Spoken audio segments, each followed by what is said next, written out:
Friends, welcome to our channel Mounam Pesiyadhe. கிராமத்துலலாம் தைப்பட்டா ஆடிப்பட்டன்னு சொல்லி ரெண்டு விதமாக பிரித்து காய்கறிகளை பயிர் பண்ணுவாங்க.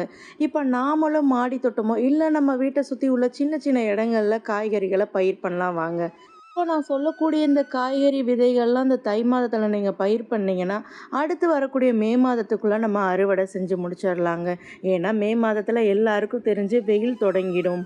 வெயில் காலத்தில் எல்லா காய்கறிகளுமே நம்ம பயிர் பண்ணி அறுவடை எடுக்க முடியாதுங்க. நார்மலாக நம்ம ஒரு டைமில் வந்து பயிர் பண்ணி நிறைய அறுவடை பண்ணுறோம்னா அந்த வெயில் காலத்தில் மகசூல் வந்து ரொம்பவே கம்மியாயிடுங்க. அதனால தாங்க இந்த தை மாதம் குளிர் முடிகிற காலகட்டத்திலேருந்து அந்த வெயில் தொடங்குற காலகட்டத்துக்குள்ளே நம்ம விதை விதைச்சு பயிரெலாம் அறுவடை செஞ்சுக்கலாம். இப்போ சொல்ல போகிற இந்த காய்கறிகளாக தாங்க தைப்பட்டத்துக்கு விதைக்கக்கூடியது. ஃபர்ஸ்ட் எடுத்தோட்டி பார்த்தீங்கன்னா இந்த வெள்ளை பூசணி, அடுத்து வந்து பார்த்தீங்கன்னா கொத்தவரங்காய், அடுத்து வந்து பார்த்தீங்கன்னா பீர்க்கங்காய். காலகட்டத்தில் இந்த கொத்தமல்லியை தூவி விட்டோம்னா நல்லாவே விளைச்சல் தரும் நமக்கு. அடுத்து பார்த்தீங்கன்னா வெண்டைக்காய், பாகற்காய், அடுத்து அவரைக்காய். காலகட்டத்தில் பார்த்தீங்கன்னா அதிகப்படியாக இந்த கொடி வகைகளில் வளரக்கூடிய காய்கறிகள் எல்லாமே நம்ம பயிர் பண்ணலாங்க. நல்லாவே நமக்கு விளைச்சல் தரும். பயிறு, வெள்ளரிக்காய், தர்பூசணி. தர்பூசணி பழம்லாம் பார்த்தீங்கன்னா இப்போ நம்ம பயிர் பண்ணோன்னா கரெக்டாக வெயில் தொடங்கும் போது நமக்கு அறுவடைக்கு வந்துடுங்க. அதே போல் பார்த்தீங்கன்னா பரங்கிக்காய், சில பேர் இதை மஞ்சள் பூசணின்னு சொல்லுவாங்க.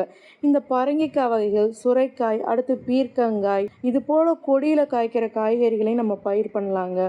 அதிக மகசூல் கிடைக்கும் நமக்கு. சோளம், இந்த சோளம் பார்த்தீங்கன்னா அதிக தண்ணீர் தேவைப்படாதுங்க. ஈஸியாக வரக்கூடிய பயிர்களில் இதுவும் ஒன்று.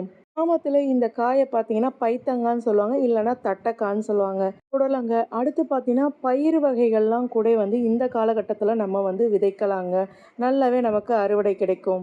கொடிகளில் காய்க்கிற காய்கறிகள் மட்டும் இல்லாமல் மண்ணுக்குள்ளே விளைகிற இந்த பீட்ரூட், கேரட், முள்ளங்கி இது போன்ற காய்கறிகளையும் நம்ம பயிர் பண்ணலாங்க இந்த காலகட்டத்தில். அது மட்டும் இல்லாமல் சமையலுக்கு முக்கியமான இன்னொன்று மிளகாய். நார்மல் மிளகாயும் பயிர் பண்ணலாங்க, குடைமிளகாய் வகைகளும் நம்ம பயிர் பண்ணலாம்.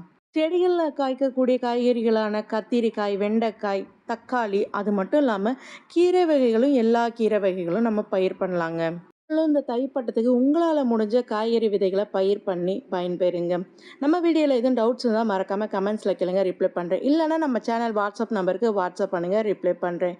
வீடியோ பிடிச்சிருந்தா மறக்காமல் லைக் பண்ணுங்கள். சப்ஸ்கிரைப் பண்ண ஃப்ரெண்ட்ஸ்லாம் சப்ஸ்கிரைப் பண்ணி பக்கத்தில் உள்ள பெல் ஐக்கானை கிளிக் பண்ணி ஆளுங்கிற ஆப்ஷன் கொடுங்க. அப்போ தான் நான் போடுற வீடியோ நோட்டிஃபிகேஷன் வரும். தேங்க்ஸ் ஃபார் வாட்சிங்.